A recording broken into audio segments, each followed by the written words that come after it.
From the opening bell, the idea behind this video is simple and terrifying all at once. In the UFC, across every division, power erases plans. Technique matters. Preparation matters. Legacy matters. But every so often, a single strike arrives that cuts through everything, silencing an arena and rewriting careers in an instant. These are not just knockouts. These are moments that define divisions, moments that remind everyone watching that the Octagon is a place where chaos is always won.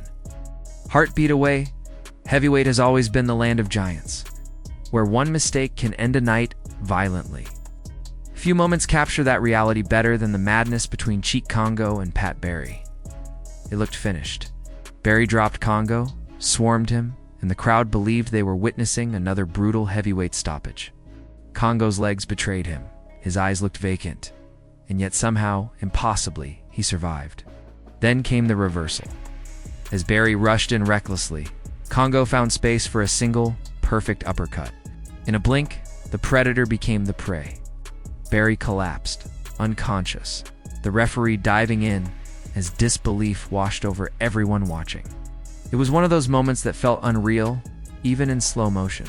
A reminder that, at heavyweight, dominance lasts only until it doesn't. That same division delivered shock in a different form when Gabriel Gonzaga uncorked a head kick heard around the world. Randy Couture, a legend, a champion, a symbol of durability, was pressing forward when Gonzaga dropped his hands for a fraction of a second. The kick came out of nowhere, snapping into Couture's head with surgical precision. Couture fell stiff, his leg twisted beneath him as he hit the canvas, and the arena erupted in stunned silence. It wasn't just a knockout. It was a generational shift. A moment when everyone realized that no reputation, no resume, is immune to the right strike. Derek Lewis later brought his own brand of chaos, charging forward like a runaway truck. A flying knee smashed into Marcos Rogerio de Lima before the fight even had time to breathe. Lewis followed with ground and pound that looked less like strategy and more like raw destruction.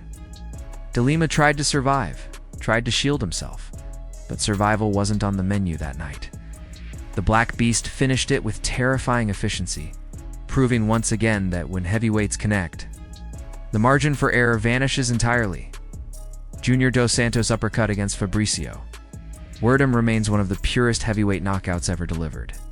Werdum leaned in, perhaps expecting a clinch, perhaps overconfident in his grappling edge. Dos Santos read it perfectly and launched an uppercut that detonated on Werdum's chin.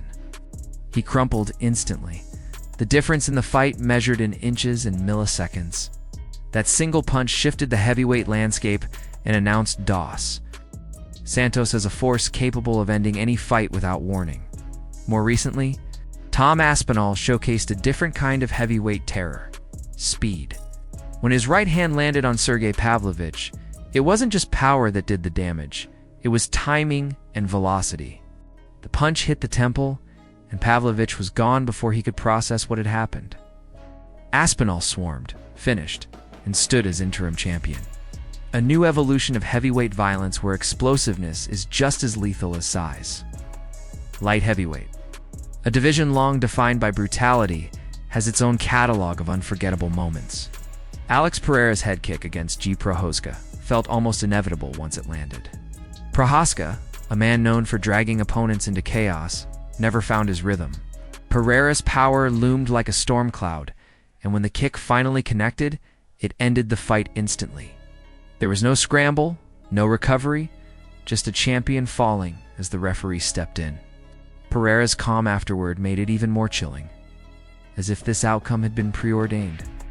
Alexander Gustafsson's knockout of Glover Teixeira remains, masterclass in timing and precision. Throughout the fight, Gustafsson used his reach and movement, slowly breaking Teixeira down. When the uppercut finally landed, it erased everything Teixeira had built in that moment. His legs betrayed him, his body folded, and Gustafsson finished the job with ruthless clarity. It was the kind of performance that elevates a contender into undeniable territory. Rashad Evans delivered one of the cleanest one-punch knockouts ever when he caught Chuck Liddell charging in. Both men threw at the same time, but Evans was faster. His punch landed flush, and Little collapsed, unconscious before he hit the canvas. It was a sobering moment, not just because of the knockout itself, but because it marked the end of an era for one of the sport's most iconic champions. Middleweight. It's always been a division where precision meets cruelty, and Anderson Silva embodied that truth. His destruction of Forrest Griffin wasn't just a knockout, it was a statement of superiority. Silva leaned back, hands down, inviting Griffin forward.